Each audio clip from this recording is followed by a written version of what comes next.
मेरे प्यारे दोस्तों, चैनल में आपका हार्दिक स्वागत है। आज की बुक है बिलीव इन योरसेल्फ। इस बुक में जीवन को नई दिशा देने की ताकत है। इस बुक के लेखक हैं डॉक्टर जोसेफ मर्फी।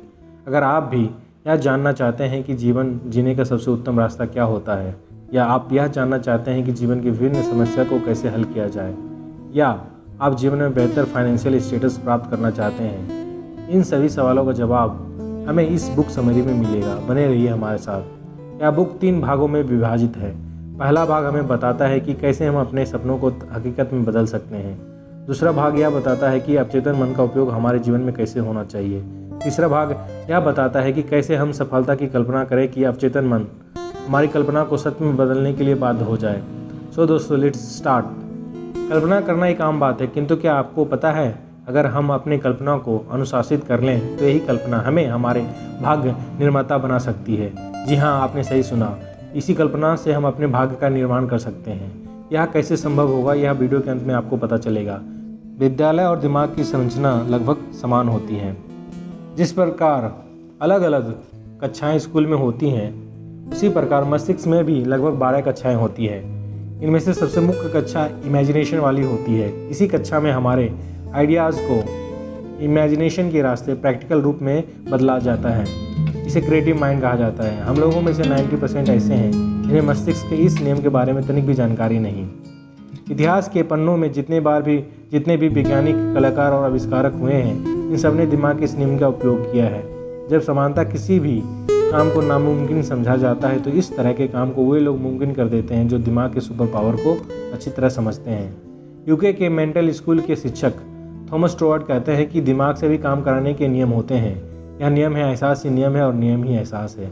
अर्थात जब हम अपने लक्ष्य या उद्देश्य के बारे में सोचते हैं, तो दिमाग इसे पूरा करने के लिए भिन्न भिन्न रास्ते हमारे सामने प्रस्तुत करने लगता है। यह सब काम पर्दे के पीछे होता रहता है। इस काम को पूरा करने का दायित्व अवचेतन मन का होता है। अवचेतन मन में हमारे एहसास को, हमारे कल्पना को सत्य में बदलने की दैवीय शक्ति होती है। बस ज़रूरत है दिमाग के इस क्रिएटिव पावर पर विश्वास करने की, क्योंकि जो भी हम कल्पना करते हैं वह मस्तिष्क के अगले भाग में पहले से मौजूद होता है। मस्तिष्क के इस भाग में समय और स्पेस कोलैप्स हो जाते हैं। इसका मतलब यह होता है कि हमारी कल्पना असीमित डायमेंशन में पहुंच चुकी है। कल्पना में कितनी शक्ति होती है, इसको समझाने के लिए ऑथर एक सच्ची घटना का वर्णन करते हैं। घटना चक्र इस प्रकार है। ऑथर के एक दोस्त है जिनका नाम मैक्स है। मैक्स टीबी नामक बीमारी से ग्रसित था। उनके लंग्स की स्थिति भी अच्छी नहीं थी। मेडिकल साइंस ने हाथ खड़े कर दिए, किंतु मैक्स का बेटा स्मिथ ने आशा नहीं छोड़ा। उसने अपने पिता को स्वस्थ करने का ठान लिया। वह दिमाग के नियम से परिचित था तथा इमेजिनेशन की शक्ति को भी पहचानता था। अतः जब वह अपने पिता से मिला तो उसने अपने पिता को एक अंगूठी दी। अंगूठी देते वक्त उसने अपने पिता को यह कहा कि यह अनोखी अंगूठी है। इसे जिन जिन लोगों ने पहना वो पूरी तरह स्वस्थ हो गए, चाहे उनके हालात जो भी रहा हो। अपने इस वाक्य से बेटे ने अपने पिता के मन में स्वस्थ होने का असीमित आशा और विश्वास जगा दिया। फलस्वरूप बीमार पिता अपने आप को स्वस्थ होने की कल्पना करने लगा। विश्वास की अनोखी अंगूठी ने पिता के मस्तिष्क में स्वस्थ होने की अद्भुत चिंगारी जला दी। परिणाम स्वरूप कल्पना और विश्वास की रासायनिक प्रतिक्रिया इतनी शक्तिशाली हो गई कि उनका हीलिंग स्टार्ट हो गया। और जब उनका नेक्स्ट मेडिकल चेकअप हुआ तो रिपोर्ट्स चौंकाने वाला था। ऐसा लगा जैसे मैजिक हो गया। उनके सारी रिपोर्ट्स नॉर्मल थे। यह चमत्कार ना किसी डॉक्टर ने किया, ना ही किसी दवाई ने। यह चमत्कार विश्वास की अनोखी अंगूठी ने किया। यह सब अवचेतन मन के द्वारा संभव हुआ। अवचेतन मन ने उनके इमेजिनेशन को सत्य में परिवर्तित कर दिया। अब यहाँ प्रश्न है कि अवचेतन मन क्या होता है। अवचेतन मन ईश्वर का कार्यशाला होता है। इस कार्यशाला में किसी भी चीज़ को बनाया जा सकता है, किसी भी रचना को रूप दिया जा सकता है। हमारे जीवन में सबसे महत्वपूर्ण रोल हमारा मेंटल एटीट्यूड प्ले करता है।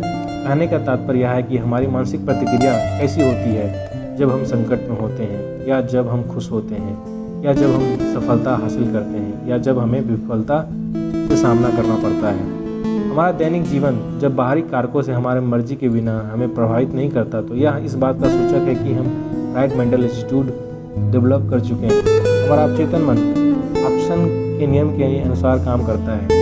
चुंबक के विपरीत सिरा एक दूसरे को आकर्षित करते हैं, किंतु हमारा मन चुंबक के सिद्धांत के विपरीत कार्य करता है। अगर हम अच्छा सोचेंगे, पॉजिटिव सोचेंगे, तो यह अच्छाई और पॉजिटिव चीज़ों को हमारे जीवन में आकर्षित करेगा। वहीं हम बुरा सोचेंगे, नेगेटिव सोचेंगे तो हमें यह बुराई और नेगेटिव चीज़ों को हमारे जीवन में आकर्षित करेगा।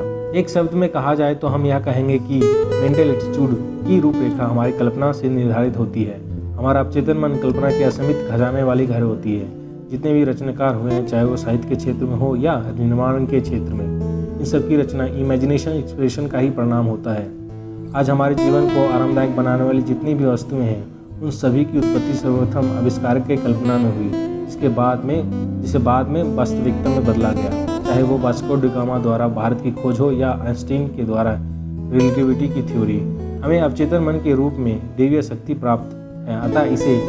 अतः इसमें पनपने वाली कल्पना को किसी भी हालात में नकारात्मक रूप में उपयोग नहीं होने देना है। चेतन और अवचेतन मन को इस तरह समझ सकते हैं। चेतन मन स्टार्टर मोटर की तरह होता है, जबकि अवचेतन मन इंजन की तरह होता है। अवचेतन मन को स्टार्ट अर्थात क्रियाशील बनाने के लिए स्टार्टर मोटर अर्थात चेतन मन से किक मिलना अति आवश्यक होता है। अवचेतन मन का सकारात्मक उपयोग करके हम जीवन के सभी क्षेत्रों में एक्सेल कर सकते हैं। दोस्तों, अब हम believe in yourself book summary के महत्वपूर्ण पड़ाव पर पहुंच चुके हैं। इस अंतिम भाग में हम इस विषय पर बात करेंगे कैसे हमें अपने आइडियाज़ को कन्वे करना चाहिए ताकि हमें मनचाहा परिणाम प्राप्त हो। स्टेप नंबर 1, पहले मन को शांत और स्थिर करें। स्टेप नंबर 1, पहले अपने मन को शांत और स्थिर करें। मन स्थिति को इस अवस्था में ट्यून किया जाए कि ये नेगेटिव चीज़ों को नो एंट्री कर दे। स्टेप नंबर 2, मोस्ट इम्पॉर्टेंट, इस अवस्था में हमें अपने आइडियाज़ को ऐसे कल्पना में ढालना होगा जो इसे सत्य में बदल दे।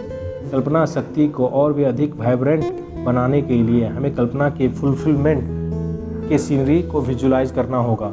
हमें अपने इमेजिनेशन को डिसिप्लिन करना होगा और दिमाग के सभी अशुद्धियाँ जैसे डर, चिंता, निराशा और सभी नकारात्मक प्रभाव वाली चीज़ों को दूर भगाना होगा। इसके पश्चात हम जो चाहते हैं या हम जो करना चाहते हैं इसकी कल्पना करना शुरू करें। कल्पना करें कि जो भी आप चाहते हैं वह सत्य में बदल चुका है। इस स्थिति को अपने चेतना में बार बार दोहराएं, इसे आदत बना लें। जब यह हमारे आदत में ढल जाता है तो यह स्वतः हमें उन सभी चीज़ों की तरफ गाइड करने लगता है जहां हमारा स्वप्न रियलिटी में परिवर्तित होने के ढांचे में ढलने वाला होता है।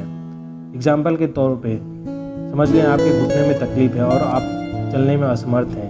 इमेजिनेशन की प्रक्रिया ऐसी होनी चाहिए कि आपका घुटना ठीक हो चुका है और आप सभी चीज़ें कर रहे हैं जो एक स्वस्थ व्यक्ति करता है। मिसाल के तौर पर आप बस में यात्रा कर रहे हैं, दोस्तों से मिल रहे हैं, स्विमिंग कर रहे हैं, साइकिलिंग कर रहे हैं, जॉगिंग कर रहे हैं, इत्यादि इत्यादि। कल्पना में हम मानसिक यात्रा पर जाते हैं। हम इस मानसिक यात्रा को जितना वास्तविक और प्राकृतिक बनाएंगे, हमारे कल्पना की इंटेंसिटी उतनी ही अधिक होगी या उतना ही प्रभावी होगा। एक स्तर के बाद हमारी सस्टेन्ड कल्पना कॉन्शियस माइंड के द्वारा हमारे इनर माइंड अर्थात सबकॉन्शियस माइंड पर इम्प्रेशन डालने लगता है। परिणामतः अवचेतन मन कल्पना को वास्तविकता के ढांचे में ढालने का प्रक्रिया स्टार्ट कर देता है। प्लस पॉइंट, हमारे जीवन में सब कुछ जोर की तर्ज पे होना चाहिए। ईश्वर ने हमें अवचेतन मन के रूप में सुपर पावर टूल दिया है। इसका उपयोग करके हम दुनिया की सभी चीज़ें पा सकते हैं। हमें निसंदेह होकर अपने चाहत को अपने आदतों में डालना होगा। हमारी चाहतों में एक बिलीफ होना चाहिए, एक कन्विक्शन होना चाहिए, ताकि अवचेतन मन हमारी इमेजिनेशन को ऑब्जेक्टिफाई करने में बाध्य हो जाए। लास्ट बट नॉट लीस्ट, अगर हम किसी भी चीज़ को दिलो जान से चाहते हैं तो सारी कायनात हमारे साथ उसी दिशा में कार्य करने लगते हैं ताकि वह चीज़ हमें मिल जाए। तो दोस्तों, ये थी बिलीव इन योरसेल्फ बुक की समरी। इसी के साथ हम इस बुक समरी को विराम देते हैं। Please share your views. Thank you जुड़े रहने के लिए।